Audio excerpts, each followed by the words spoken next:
Hey everybody, Pop Squad coming at ya. How's it going? And that was a little bit different. I don't normally do it that way. I couldn't even remember how I normally do it. Anyway, hi, Friday. How's it going? Yay, another week gone by. How exciting. We're going to listen to something new today. I've never heard of this guy, Zero. Love the name. Totally cool. Think it's great. It's just Z-R-O. Fantastic. Never thought of that before.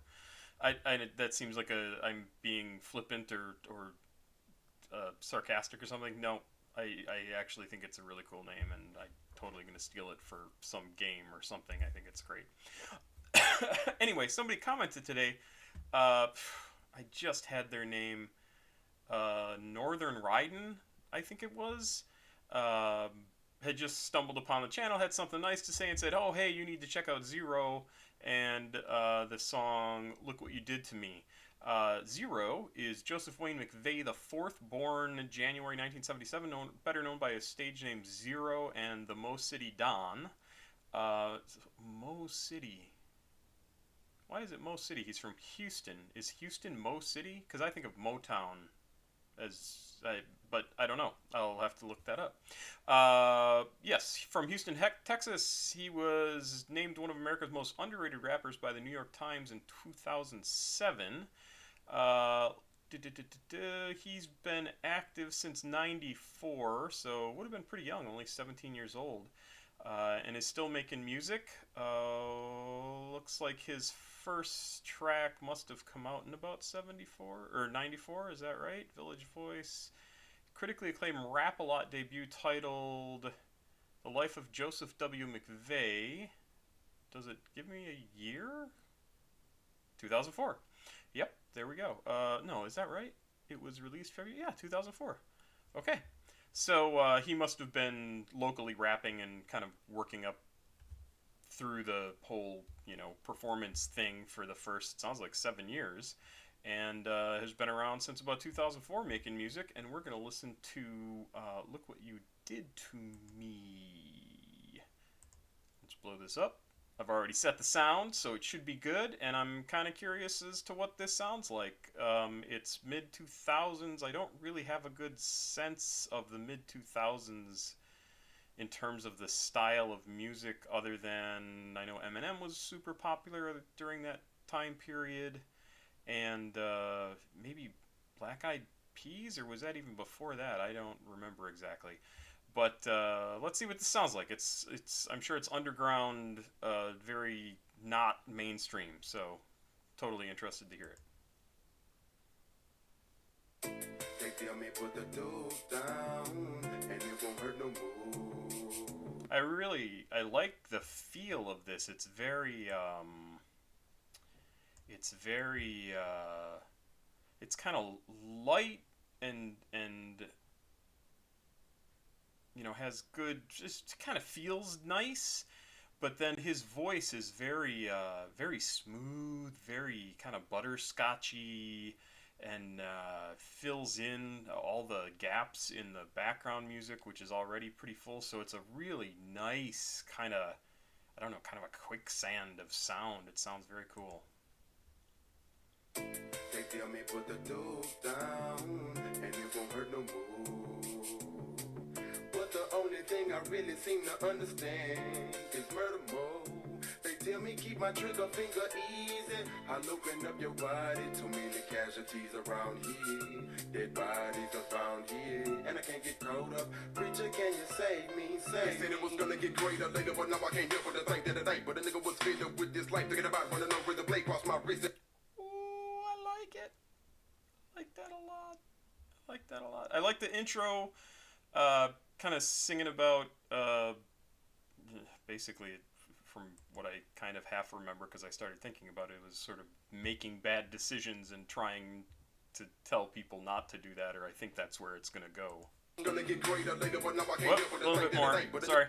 Preacher, can you save me? They said it was gonna get greater later, but now I can't help but to think that it ain't. But a nigga was filled with this life, thinking about running over the blade across my wrist. Every last drop till I faint, taking out that punishment for the things that I never did. Coming up as a young kid, trying to get rid of all the animosity towards me that was shown by the other kids. What that I do wrong, why do everybody wanna see a nigga fall? Mama, dead and daddy can't be found. So when I'm stressed out, who the fuck can I call? All alone in my own zone with no friends, so I chose to make friends. There's a ton of information packed in there about, again, if it's true, about his family, and it sounds like his mom died, dad maybe committed suicide, he was picked on by everybody and had to figure out a way out of it, and like there's a ton of like super rich information here that it's kind of coming at you fast. The young kid trying to get rid of all the animosity towards me that was shown by the other kids. What that I do wrong, why do everybody want to see a nigga fall? Mama dead and daddy can't be found. So when I'm stressed out, who the fuck can I call? All alone in my own zone with no friends, so I chose to make friends with drugs. Cause every day everybody around me trying to call me, so I got a friend and I got buzz out of frustration. Came aggravation, depression coming down in my mind. Keep a nigga confused and straight crying, dying for sweet sticks and lines. Throw it off in the mind. Yeah, I mean, all this stuff is crazy, and the fact, and again, if it's true, I'm going to go look at his bio again after this to double check. People go through that sort of stuff, and what he's talking about, in case you're not actually following along with the lyrics, is instead of finding friends, he found drugs, and those became his friends, and then he got into a bunch of issues there, and like depression, and everything just went wrong, and blah blah blah. And guess what? That's what happens to people when they have nothing and nothing to hold on to, and no one to relate to, and no one to talk to, and no one to be their friend. And yeah, this is what happens.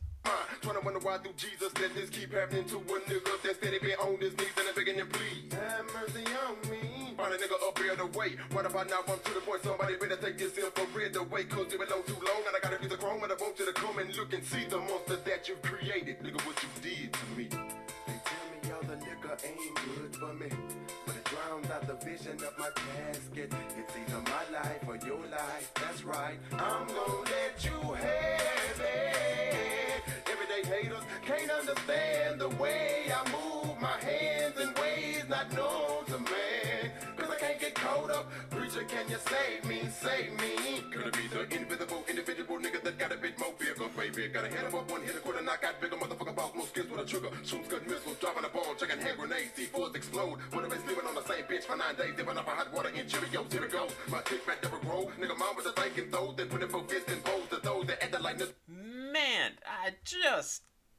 Christ, so good. How is this not more? This is incredible. This should be everywhere. This is great stuff. And I say great stuff. I don't just mean the music. The music is really good. The music is good. The rapping is good. The rapping is absolutely fantastic. His performance is amazing. The way everything is put together is fantastic. His writing of this, and just the fact that it exists, and he's talking about all this stuff, and it's very much like who is it, Lil Rob? I think it is, who like really gets into some, not Lil Rob. Lil Rob does too, but Lazy Boy, was that it? But really gets into super personal, difficult stuff and just lays it out. And then this song is laid out not so much as like in the same kind of reserve, talking about, I went through this, I went through that, this is almost like kind of built to be sort of a pop song. I mean, it could be, right? Like, it has enough going for it that it could have been a very popular song. And the subject matter is just what makes it not. It's really, and it's incredible. I really love this. Bitches and hoes opposed. All the nigga wanted was the good life. Living up a class, laying back on my ass when I made that a bullet, sipping on the ice cold glass. Goddamn it, I'ma do it what I had. I started introducing them to the Mac 9 plus 1 that's 10, and they think many murders would have been avoided. I just wanted a friend, dear me, but they get kill me. But I don't give a fuck if I bust, but I don't, cause I don't give a damn no more. You ain't dealing with the same motherfucker from 3 years ago. When a nigga fight back, knocking at a patch of your hair with a quick lick from a damn brick, a nigga done went crazy. Nigga for civilization done made me. This is my era of terror. I am the man with the gun that admitted to the prison, but when it makes wanna be bustin', a lot of yo gonna be rushing. Was a nigga born like this, innocent child with a smile and the dreams are advanced to the top. But I got a gun in your mouth, you wanna respect me now? Should've respected a nigga when you had a chance. Haters been making me get up a point, try to figure me weak. Better get ready for them 6 foot zip locks and a whole lot of cops and a whole lot of blood stains. She struck a lot of beers, shed a bunch of tears. Wanna reminisce on them years when I see little boys and girls living the life that I wanted to live. Since I really couldn't live it, it's gonna be hard for the other motherfuckers to try. try, cause they dying. Hey, mama, I want my tongue a toys right now, don't make me cry. I don't wanna have to kill again, I'll kill them out till the world is empty. Look at the album cover, that's what you did to me. If I told you once, I told you 1,000 times. It's plain to see that you can't change me, nigga, cause I'ma forever be a nigga for life. A thug nigga, a gorilla mob nigga, a killer clan nigga, a Mo City nigga. Mo City mean more killers, more blood spillers, more burglars, more murderers, more kick-dough burglars, more niggas that'll step a patch out your motherfucking ass. For real, count on it, respect it, trust it, and believe it. We ain't no fake ass niggas, we real. Packing loaded steel, ready to bust the wheel. We don't love you. So it's interesting because he goes through that whole song, and it seems like he's still very, very much into that lifestyle and wants to be part of it, which is not what I would have expected. But I don't know that for sure. And it doesn't take away that much for me in terms of the song overall, because it was really incredible. And I completely understand the whole feeling of if everything's stacked against me and I can't win, then I'm just going to do anything I can to get ahead. Like, you've already lost, so do what you gotta to get by, right? I mean, that's just a natural response for everybody, and that's exactly the sort of thing he's talking about. So let's find out a little bit more about Zero here. Hey, South Park neighborhood. So another from the SPM's territory. So this guy would have been, I think, even after SPM started making music, which is pretty cool. When he was 6, his mother died, as the song said, and he was shuttled from household to household in search of stability, eventually settling in the Ridgemont area, a middle-class neighborhood in southwest Houston near the suburb of Missouri City. When Zelo reached his late teens, okay, so yeah, that's a lot of rough. You're never there because necessarily people wanted you. They keep pawning you off on somebody else, and you always feel like you're in imposition. You never feel like you have a home. You probably don't have any long-lasting familial relationships. Fantastic. It's a great setup for life. Way to go, everybody, on taking care of this kid. He was in his late teens. He was unemployed and resorted to drug dealing and hustling on the streets, according to Zero, listening to the music of Tupac, Ghetto Boys, Bone Thugs and Harmony. Yeah. Street Military, K-Rhino, and Klondike Cat inspired him to work harder for his goal of leaving the streets. Zero discovered his talent of freestyle rapping, and after going through a couple of recording studios to make a demo, that's pretty cool, the CEO of a local label discovered and signed him. That's pretty sweet. Zero released his critically acclaimed Rap-A-Lot debut, which is what I just mentioned here, this line, The Life of Joseph W. McVeigh. Huge success. In 2005, he released Let the Truth Be Told, which was well received. Zero's 2006 album, I'm Still Livin', was released while he was in prison for drug possession, to positive reviews. Not the drug possession, but the album. Okay, so he was still involved certainly in drugs. It was called Great Album, Powerful but Relentlessly Bleak. Oh, really? How shocking, by the Village Voice. And one of the best rap albums to come out of Houston by the Houston Chronicle. In 2010, he released the album titled Heroin, which was followed by an album titled Meth in 2011, and then Angel Dust in 2012.